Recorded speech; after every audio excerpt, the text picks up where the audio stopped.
Hello, everybody, and welcome on into the Combine. I'm your host, Isaiah de Anda Delgado. My co-host, Andrew Montana, will be joining you for segment 2. But first, we'll be talking UFC, followed by segment 2, where Andrew will be talking about NFL. And we're going to finish it off with a fun NBA segment where we're both on the couch. So stay tuned, because Combine starts now.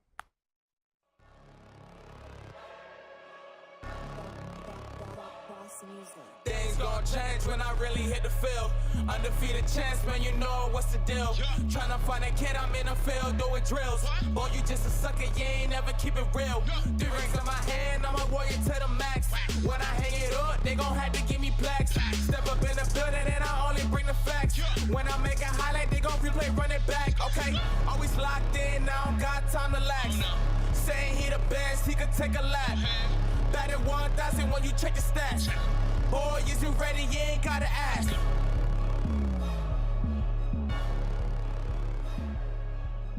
And we are back.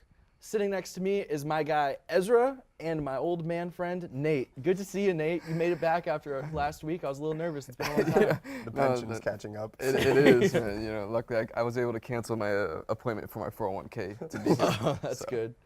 And Ezra, how you feeling? Yeah, I'm ready to talk UFC. It's Ready to pretty fun. talk UFC? All right, 287. It's going to be exciting. We're out here down in Miami. It's going to get pretty feisty. Who you guys feeling?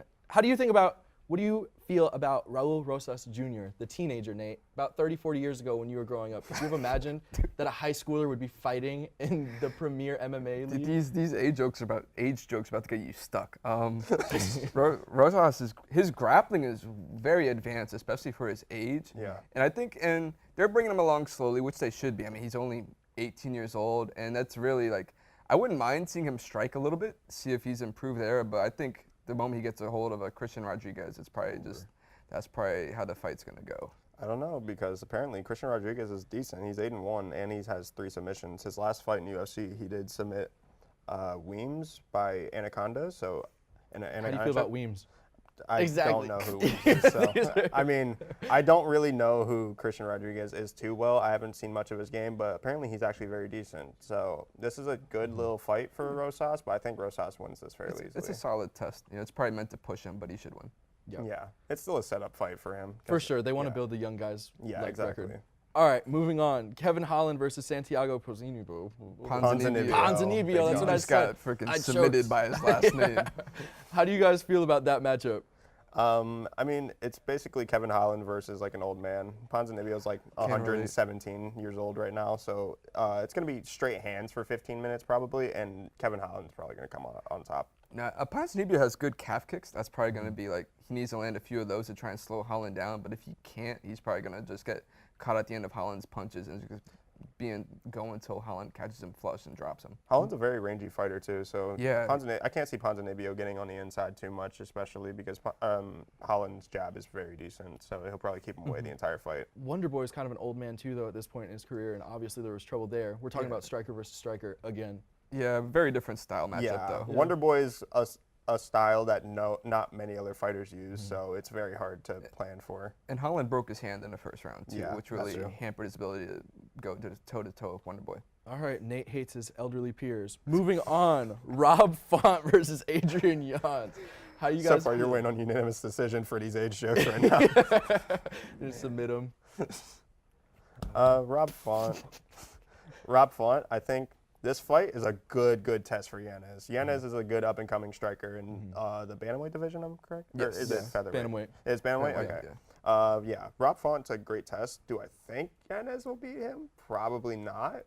It's a tough one because I feel like Yanez is better than Rob Font right now, but Rob Font is more experienced fighter, so I kind of trust Rob Font a little more. Yeah, but I think Rob Font's a little bit on the decline. He took a beating against Marlon Vera. I mean, it's going to come down to how much he's recovered from that. And Yanez has some of the best boxing in the UFC, and if he can get his hands going, it takes him a little bit, so he's a little bit of a slow starter. But once he finds his rhythm, Font's going to be in for a tough night, I think. Who you picking on that one?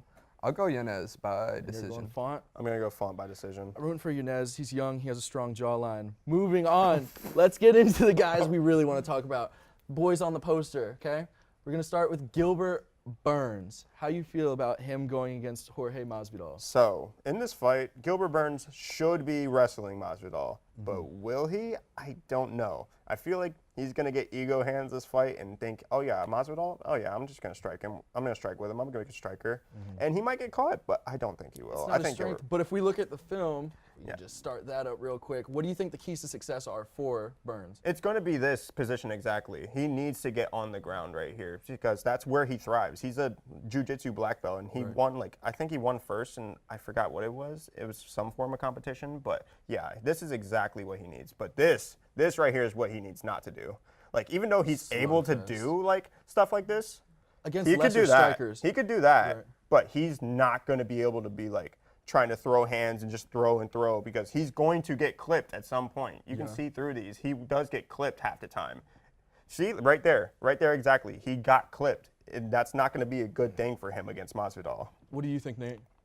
No, I agree. I think Burns' best path to victory would be to try to push Masvidal against the fence, shoot for takedowns, try to wear him down. And it's only a 3-round fight, too. So, I mean, if you can just control him for 2 rounds, you know, he should be able to win. Masvidal is going to have to keep that range, make it into a boxing match. That's his best path to victory. I think the fact that it's in Miami, too, will give him a little bit of a boost. You know, he's been on a bit of a downslide. I don't think he's won since he beat Nate Diaz. That was it's been literally a while. before the pandemic. For the fake BMF belt, it was the most overrated thing. I that was was- so annoyed yeah, that they even That was did so dumb, especially when probably you don't have shouldn't have any done more that. fights for it. It's like, No, what's the at all. point? You He's lost just everything. made it just so you could make it a title. Like, what's the point? Yeah, it was dumb. But I would say that when we look at Masvidal, if we could just No, roll and that real he's- quick. Like when he's able to get his hands, he also has really good boxing. And whenever you saw he caught Donald Cerrone's kick, I know Cerrone's not Retired he now. I mean, it's been a while since Masvidal Gamebred has has been no at the hair top in of this. his. Yeah. No, it's been a while. But when he's able to blitz and throw combinations, that's probably his best bet against Burns. But I mean, he also can't get clipped either because Burns can really strike as well. So it's a tough matchup. Masvidal's not the guy he was when he went on that run in 2019. No. And It was a he nice might be career getting- resurgence, but Yeah, no, he might be getting a Resurgence rude, is the way to put it. I don't think he was ever. He might be high. nearing the end. I think he just had a name. viral for the kick or the knee. Exactly. But Yeah, he's Ben talking about Askren. retirement after this as well. So it's Yeah, like, he probably should. I don't know. Usually when you have one foot out the door and you're talking about retirement, that's yeah, he not a said good sign. win and go on another title run, or otherwise he's I retired. doubt it. So everybody's in agreement here that Burns is winning this. Yeah. Anyway, he Yeah. wins. Probably by round Yeah. 2 knockout. I'll Or go. submission. Knockout. Knockout or submission. I'll go take it. Burns by decision. It's a 305 matchup, so it's like, huh. All right, and finally, I just want to close this real quick with Alex Pereira versus Izzy Adesanya. How do you guys think that rematch goes for the belt? Honestly, Izzy, he needs to probably get some wrestling into his game because without the wrestling, or with the wrestling, it adds a whole new version of his game, and it scares Alex Pereira a little bit more. So we can see that throwing the hands isn't really working for him because Alex Pereira was really good with that. They're So, both elite strikers, though, and They again, I think are. it could be an Exactly. ego fest because Izzy's gotten KO'd back-to-back matchups. Yeah, and Pereira's the only guy to ever knock out Adesanya in his career. And I mean, but Adesanya's strikes, he's been able to outstrike him, and I think you could argue he won the first fight in kickboxing. In the second fight, he was winning He before he was got winning, and then he KO'd. got clipped. The And then and it was the same thing in their fight in the UFC. Yeah. But I mean, just like to stay on the feet he's gonna have to be perfect against Pereira, and Pereira's left hook ability to set up strikes makes it really tough. Yeah, it's a game changer. Well, that's all the time we have for this segment, but I want to say thanks once again for you guys coming on to talk combat sports. Yeah, of and course. We'll be back with Andrew for the next segment, so stay tuned. Hello, everybody, and welcome to Hitting the Field Network. I'm your main show host, Dominic Moeller, and this is just a little PSA to come check out our network. We have shows for all your favorite interests, sporting needs, or really anything if you're interested in the world of sports. Of course, our first show is The Combine with Cameron Forcier and Isaiah Deanda Delgado. It's more of a laid-back podcast type beat. But next is the main show. The best show ever created, the best show ever engineered, pioneered, with me, this pretty face on your screen, this handsome fellow. Going to be talking about mainly the main things of the wide world of sports. And then on Thursdays, we have Nighttime with the lovely Emily Aaron and the handsome and dashing Camden Mallory. Then right after, for all you gambling addicts out there, I hope you viewers aren't gambling addicts as much as some of the other people in Hitting the Field. We have Hitting the Field bets with Riley Shepard, Jeffrey Laux, and Waluka Costa. And then we switch it up. We don't always do shows. We like to do a little bit of interviews too. We do interviews with a lot of sports athletes, such as Corey Marksman, that I did. Shout out Dominic Moeller right here, this guy. And then, of course, Kristen Scott with Camden Mowry. And we have more coming in the works. We're always innovating and thinking on our feet. But if you want to join us, be sure to DM Hitting the Field on all social media platforms and networks as well, because we're open to anybody to come through and just check out the program. But be sure to tune in, as Hitting the Field will be seeing you very shortly. Take care. Boys, what is going on? Welcome back to the Combine. My name is Andrew Montana, and we have a very interesting episode for you guys today. NFL offseason moves, a lot to talk about. But introducing today, we have our new trio, AT&T. So glad to introduce it. How are you guys doing today? Shout out Lily. We love you, Lily. That's it. How are you You're doing? good. How I'm you doing awesome. I'm excited to talk NFL with Ty. He's my favorite guy to talk this about. Yeah, same here. I love this guy. He's the best. This is the people's duo right Okay, here. well, anyway, squared. let's get right into it because there's a lot to talk about. Tyler, you're talking about DJ Moore going to Chicago. Give me a little bit of facts about that. Yeah, so I believe this is the biggest trade that people were anticipating going into this offseason. Chicago had the #1 overall pick, and it was obvious from the get-out that they were going to trade it.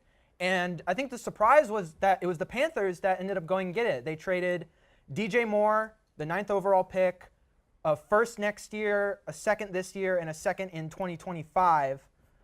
So it's quite a haul for just the #1 overall pick. And so I think right now, here in the moment, it's hard to say that Chicago didn't win this trade, obviously. You know, they got so much, and they got a great wide receiver to pair with Justin Fields to help him grow, and they got a lot more to build for their future.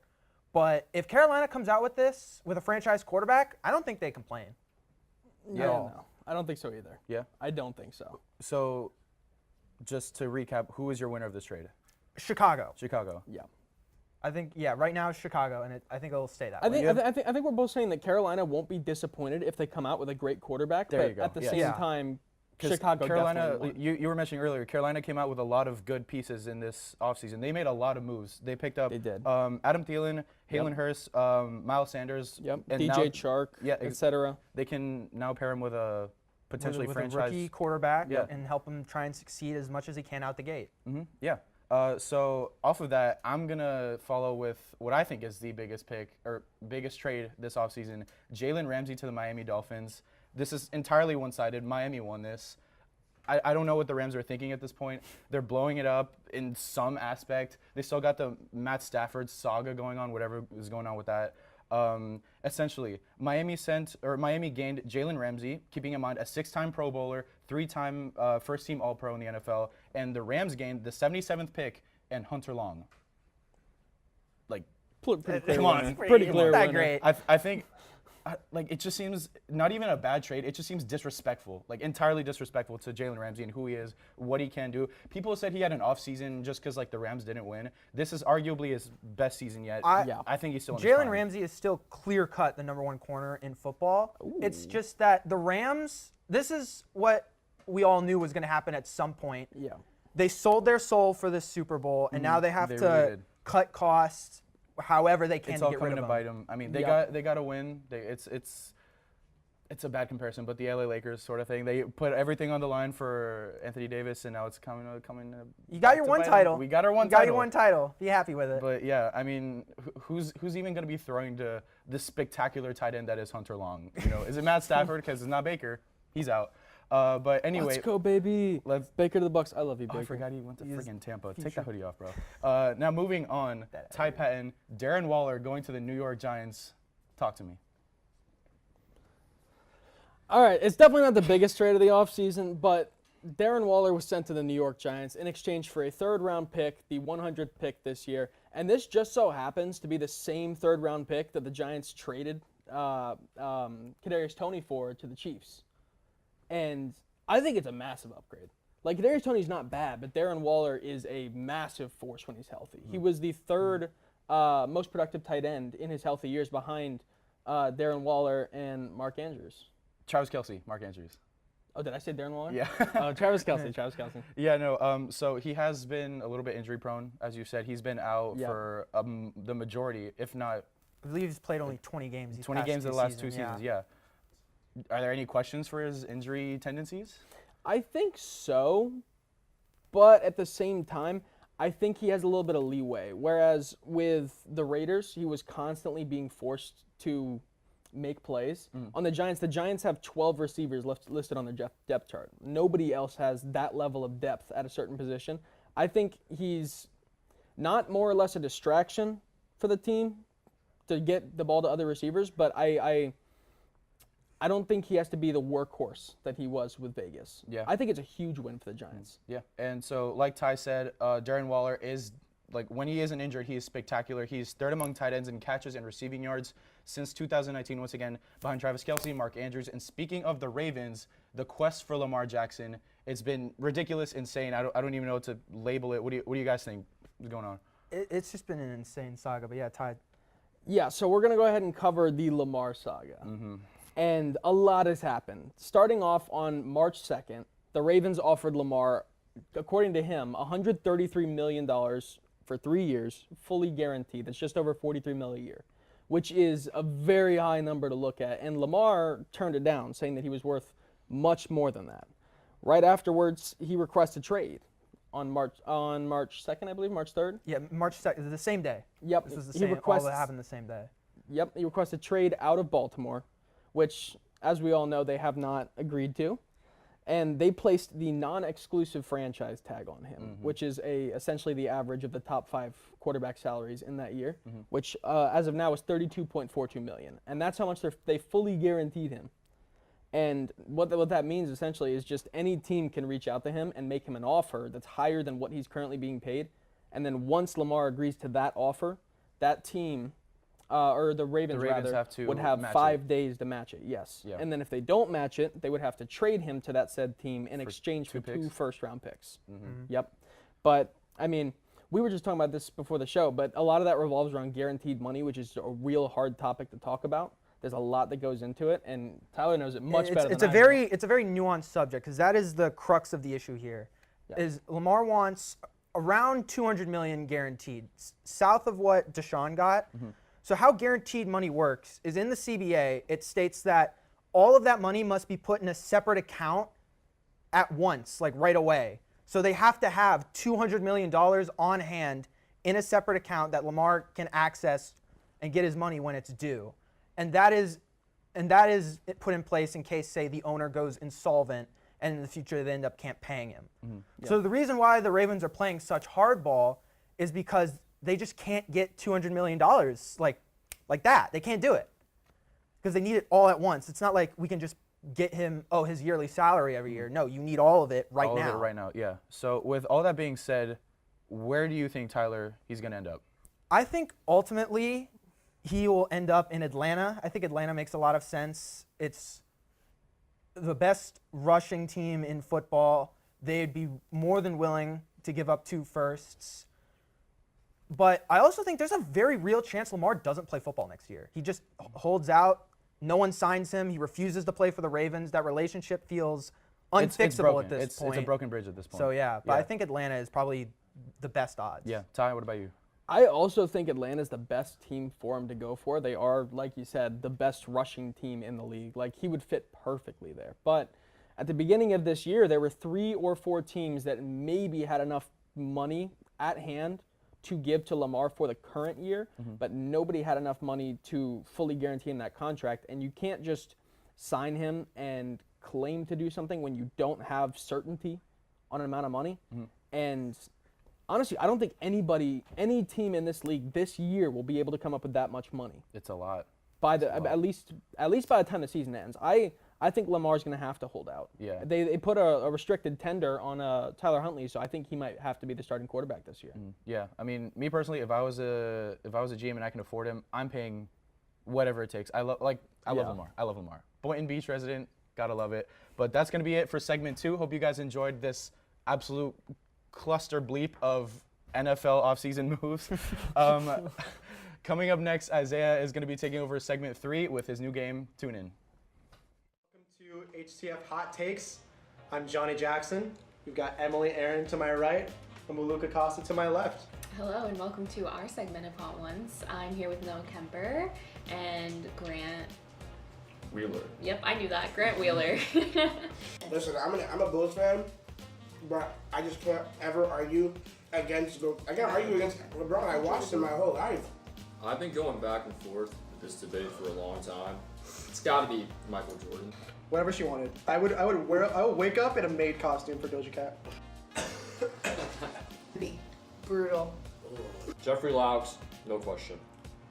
Richie, I would give it to Richie. It is not Richie. It is not Richie. No, it's Jeff. Richie's pronouns are he, they, because he cannot be him.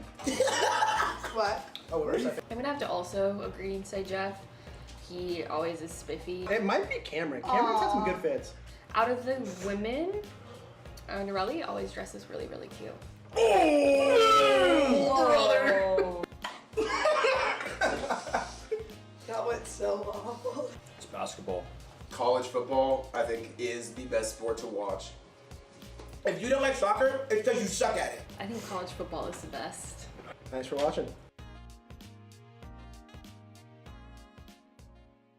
Welcome back. I'm here to talk about my favorite thing, absolute toxicity, no facts, all feelings. We're talking about the NBA right now because I don't know much about it, but I'm joined by Maddie, the GOAT, and Jack, the loser. How do you feel today, Jack?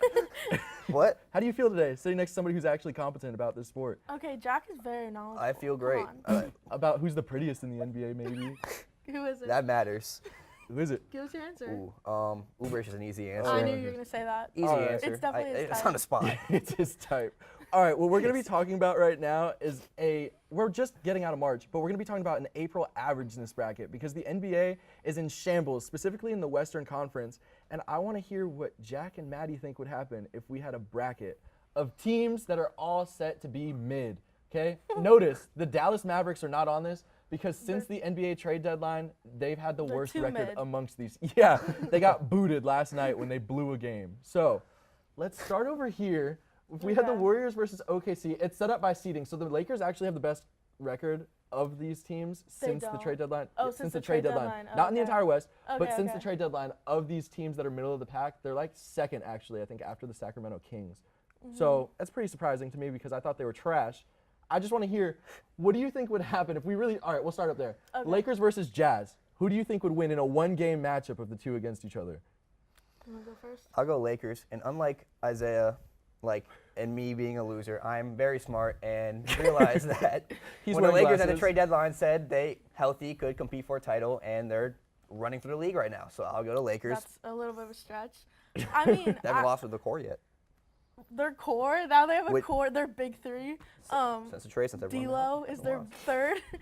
He thinks I he's mean, pretty- he's playing I great. will admit, I'm a Lakers hater. I root for their downfall, but they have been playing really well, and I just I can't take Lauri Markkanen and Jordan Clarkson over LeBron and AD. Even though I think And it has D'Lo. the potential for them to blow a one-game Just lead. ignore him. I think with the I honestly didn't even hear him.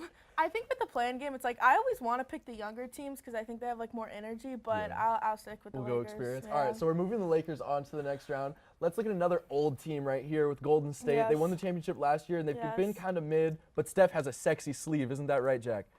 Oh, somebody has to pay Keep attention. going. Post injury. Let's How do keep we feel about going. him going against Shea in a potential one-gamer? Who's home? Who's Yeah, home? it depends. It would Are the be- Warriors on the road? It would They be would no be at at home for home. Golden State. Okay. They have to. Yeah. They'll win. We're We'll going go with them. We're Warriors. going with Warriors them. at home are still a very good team. Yeah. And just the Timberwolves beat them recently. Oh, yeah, so that proves that they're kind of. But besides that might mean that they're going to lose. besides then. that, they've been a very good team at home. So I would have to go over a young Thunder team with Shea Especially leading it. if Wiggins is back. I know he's been out for Yeah, he's a had a lot of stuff going on. while. We're not going to talk about Wiggins because Well, I don't we want don't to. know. No All right, nobody knows.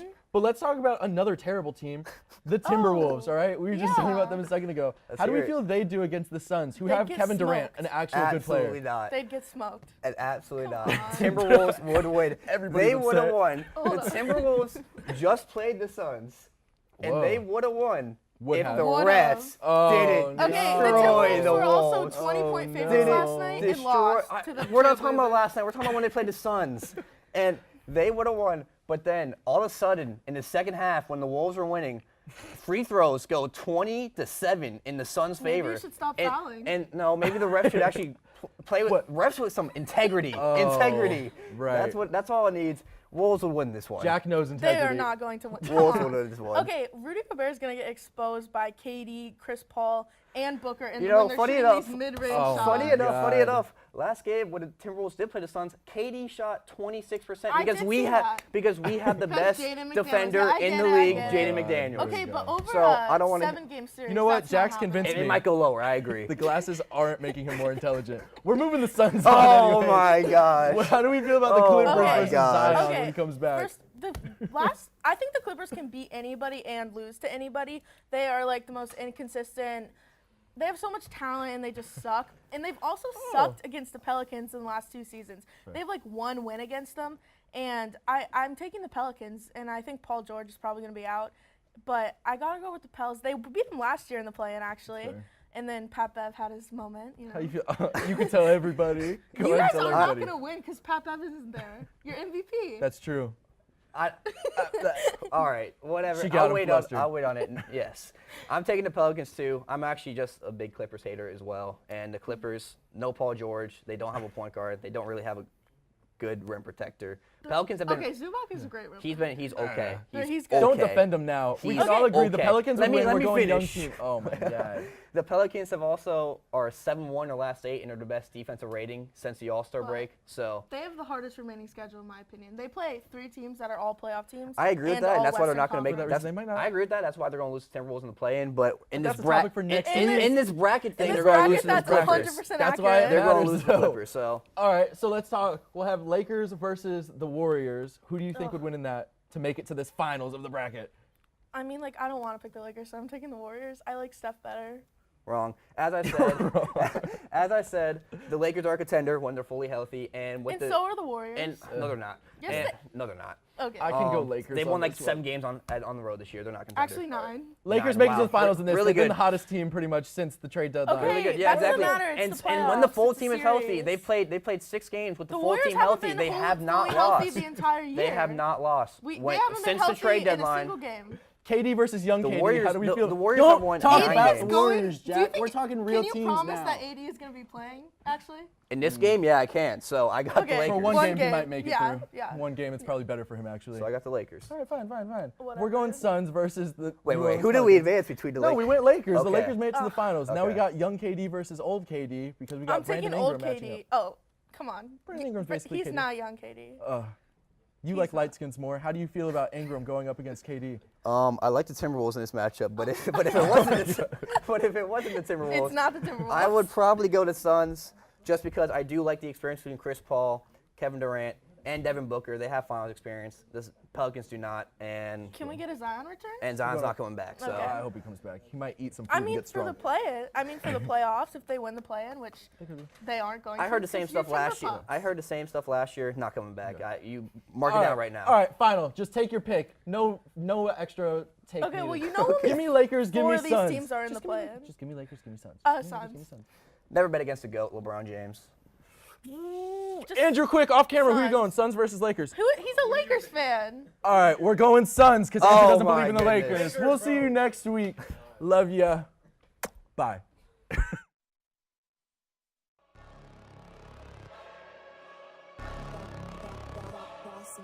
Things gon' change when I really hit the field. Undefeated champs, man, you know what's the deal. Tryna find a kid, I'm in the field doing drills. Boy, you just a sucker, you ain't never keep it real. 3 rings in my hand, I'm a warrior to the max. When I hang it up, they gon' have to give me plaques. Step up in the building and I only bring the facts. When I make a highlight, they gon' replay, run it back, okay? Always locked in, I don't got time to lax.